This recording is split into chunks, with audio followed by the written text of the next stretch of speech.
মহিমাগঞ্জের রংপুর চিনিকল পুনরায় চালুর সিদ্ধান্ত, অগ্রগতি, বাধা ও সম্ভাবনা। মনোয়ারুল ইসলাম, গোবিন্দগঞ্জ গাইবান্ধা প্রতিনিধি। গাইবান্ধার গোবিন্দগঞ্জ উপজেলার মহিমাগঞ্জে অবস্থিত রংপুর চিনিকল পুনরায় চালুর সরকারি সিদ্ধান্তে এলাকা জুড়ে নতুন করে আশার সঞ্চার হলেও বাস্তবে মিল চালু হতে এখনও কয়েকটি ধাপ বাকি, এমনটাই জানিয়েছে সংশ্লিষ্ট সূত্র ও স্থানীয়রা। 2020 সালের ডিসেম্বরে আধুনিকায়নের কথা বলে যে 6টি রাষ্ট্রায়ত্ত চিনিকল আকমারাই স্থগিত করা হয়েছিল, তাদের মধ্যে রংপুর চিনিকলও একটি। 2024 সালের 15ই ডিসেম্বর শিল্প মন্ত্রণালয় প্রত্যাহার করে ধাপে ধাপে মিলগুলো চালুর প্রজ্ঞাপন জারি করে। প্রথম ধাপে শ্যামপুর, রংপুর ও সেতাবগঞ্জ, দিনাজপুর। পরের ধাপগুলোতে পঞ্চগড়, পাবনা, কুষ্টিয়া, রংপুর, মহিমাগঞ্জ চিনিকল চালুর রোডম্যাপ দেওয়া হয়।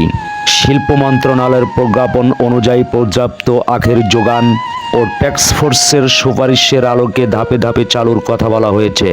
এর ফলে আইনগত বাধা নেই, তবে বাস্তব চালু নির্ভর করছে আখ চাষি পুনরুজ্জীবন, যন্ত্রপাতি মেরামত, আধুনিকায়ন এবং বাজেট বরাদ্দের উপর।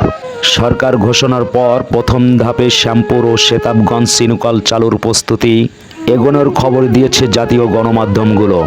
রংপুর মহিমাগঞ্জ মিলকে রাখা হয়েছে পরের ধাপে আখের যোগান নিশ্চিত হলে এবং প্রস্তুতি সম্পন্ন সাপেক্ষে। শ্রমিক ইউনিয়ন নেতারা জানান, আমরা বছরের পর বছর মিল চালুর দাবি করে আসছি। বন্ধ থাকার কারণে আমাদের জীবন অন্ধকারে ডুবে গেছে। পরিবার পরিজনের ভরণ পোষণ করা দুঃসাধ্য হয়ে দাঁড়িয়েছে।